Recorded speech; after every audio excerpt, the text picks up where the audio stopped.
等等，好耐冇拍過開箱，今次開箱呢個麥當勞嘅風味煎蛋肉醬加安格斯，我都係單點算。哇！咁就有煎蛋咧，聽講啲人話肉醬冇想象中咁多。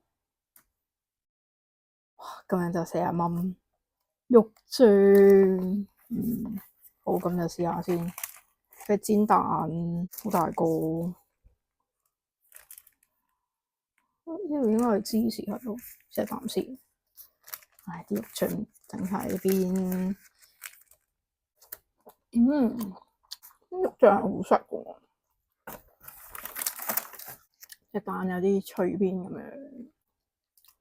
樣，好似有啲沙律醬咁啊！呢間好似俾多啲醬，佢啲肉醬好似係免治豬肉定係牛肉咧？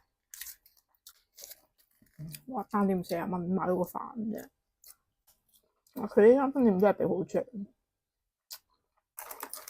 慢慢食，拜拜。